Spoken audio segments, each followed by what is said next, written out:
आज हम लोग पढ़ेंगे ज्यामिति रचना। ज्यामिति रचना मतलब अभी जो नाप दिया रहेगा सवाल में उसके अनुसार से त्रिभुज या चतुर्भुज बनाना है, तो त्रिभुज बनाने वाला आज पढ़ेंगे और उसी के जैसा दूसरा त्रिभुज बनाने वाला पढ़ेंगे, उसी के जैसा दिखने वाला, बस आकार में छोटा या बड़ा होगा। तो यहाँ पे एक सवाल दिया गया है, समरूप त्रिभुज की रचना कीजिए जो दिए गए त्रिभुज का 3/5 गुना हो। एक त्रिभुज बनाना है और उसी के जैसा एक और त्रिभुज बनाना है, जो दिया हुआ त्रिभुज है ना उसका 3/5 गुना होना चाहिए। देखो दिक्कत क्या है, यहाँ पे 3/5 दिया गया है, ठीक है। हो सकता है कि अगले सवाल में 5/3 उल्टा हो, तब क्या करेंगे।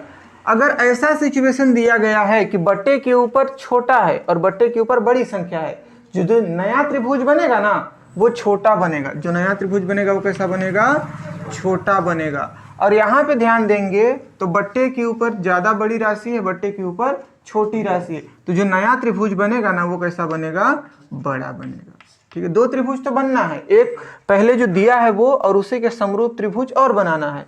इस नाप का बनाना है, मतलब जो नया त्रिभुज बनेगा वो छोटा बनेगा, और इस स्थिति में अगर बनाना हो, अगर अंश का मान बड़ा हो हर का मान छोटा हो, तो ऐसी स्थिति में जो नया त्रिभुज बनेगा वो पहले वाले पुराने त्रिभुज से बड़ा बनेगा।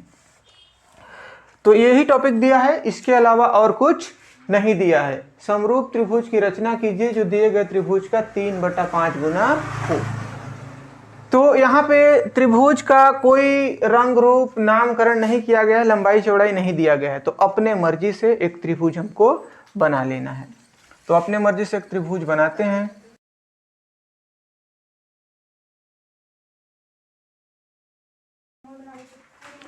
ये बन गया हम लोगों का त्रिभुज।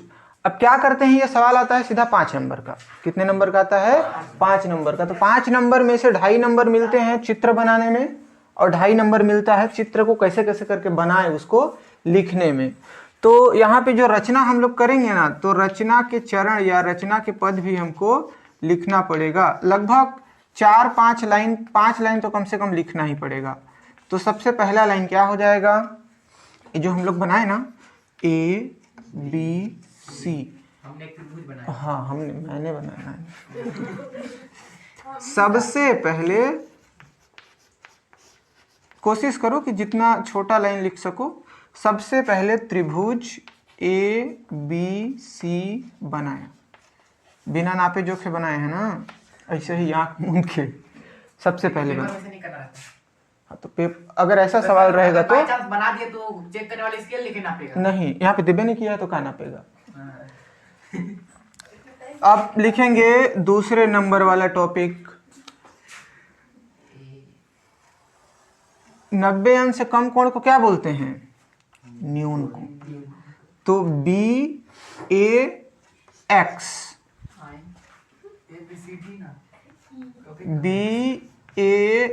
BAX एक कोण खींच दिए,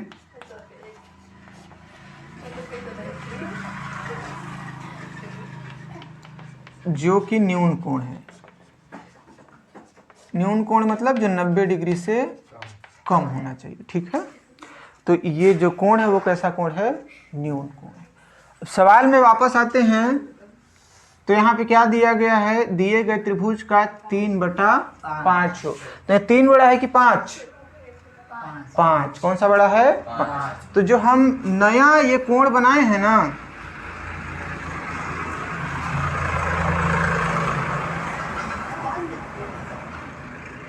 इस नए कोण को बराबर बराबर यहाँ पे जितना भाग दिया गया है ना उतने भाग में काटना है। हो सकता है कि 5/3 होता ना, तो पर भी 5 भाग में ही काटते, जो राशि सबसे बड़ा है उतने भागों में काट देंगे। काटेंगे किसकी सहायता से, प्रकार की सहायता से, ठीक है। 5 भागों में ना, तो मान लो एक भाग यहाँ कटा, दूसरा भाग यहाँ, तीसरा भाग यहाँ, चौथा भाग यहाँ, 5वां भाग यहाँ।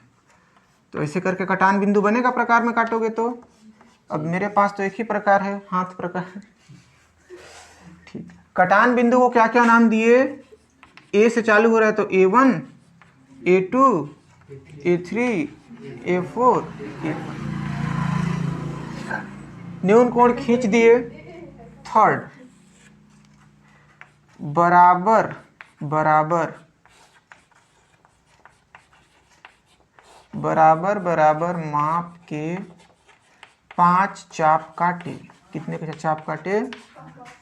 आलू चाप ऐसे ही होता है, गोलर गोलर नहीं होता है, तो ऐसे करके गोलर नहीं बनेगा। ठीक है, 1 2 3 4 5। यहाँ पे सवाल में जितना ज़्यादा वैल्यू दिया रहेगा उतना बार काट देंगे। इतना तक ठीक लगा। अब यहाँ 5 दिया है तो ये जो 5 बिंदु जहाँ पे आया है ना, उसको इसमें ऐसे करके मिला देंगे। ठीक है, ऐसे करके क्या कर दिए? मिला दिए। तो उसको भी लिखना पड़ेगा। चौथे नंबर पे क्या लिख दिए? A5 को B से मिलाया।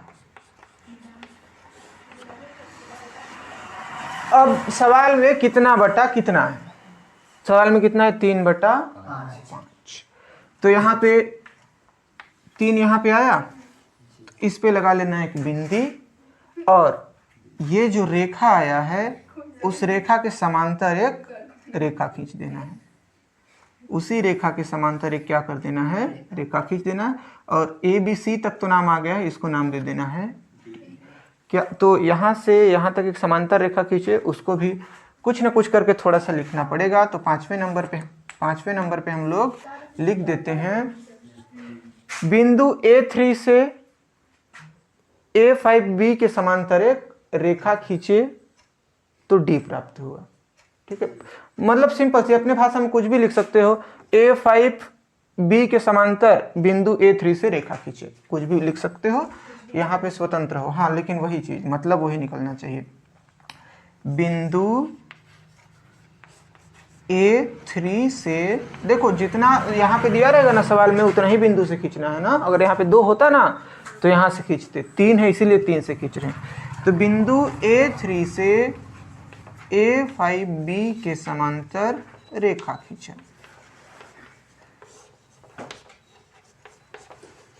खींच दिए। अब जैसे ये वाला समांतर रेखा खींचे ना, वैसे ही बिंदु D से, यहाँ पे जो बिंदु D आया है ना, उस बिंदु D से इसके समांतर एक रेखा खींच देंगे। तो वो कैसा दिखेगा? ऐसा दिखेगा। तो D के बाद क्या आएगा? E। तो इस लाइन को कॉपी पेस्ट कर देना है नाम बदल के। वो क्या हो जाएगा? बिंदु A3 से खींचे थे तो A3 लिखे थे, अब D से खींचे तो बिंदु D से, बिंदु D से BC के समांतर एक रेखा खींचा। इतना खींच दिए, कोई दिक्कत नहीं आया, वैसे आएगा, मैं खींच रहा हूँ अभी। अगला ये जो नया त्रिभुज छोटंकु दिख रहा है ना, ADE,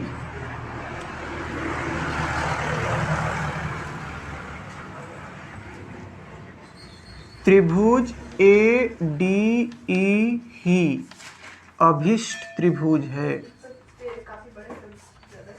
ठीक है, जो नया त्रिभुज बना है ना ADE, वही क्या है? अभिष्ट त्रिभुज। और प्रकार की सहायता से ADE को यहाँ पे बना देना है।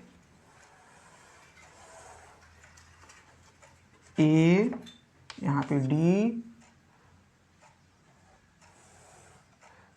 और यहाँ पे E। अब ध्यान से देखो तो यहाँ पे 3/5 है, और मैं शुरू में बताया था कि अगर बट्टे के ऊपर छोटा संख्या हो तो त्रिभुज छोटा बनेगा, बट्टे के ऊपर अगर बड़ा संख्या हो तो त्रिभुज बड़ा बनेगा। पहले वाला जो त्रिभुज ABC था वो बड़ा दिख रहा है, लेकिन जो नया त्रिभुज बना है ADC वो छोटा। अगर यही मान 5/3 होता ना, तो ये इसके पार हो जाता, इसके क्या हो जाता? पार हो जाता। फिर बड़का बनाना पड़ता, अभी छोटा बना है, उसी से काम चल जाएगा। 5 नंबर का सवाल हो गया। 2.5 नंबर मिलेगा इस हिंदी लिखने में, और 2.5 नंबर मिलेगा इस चित्र में। ठीक लगा बात? चलो उतार लो। इसके बाद अभी बड़ा एक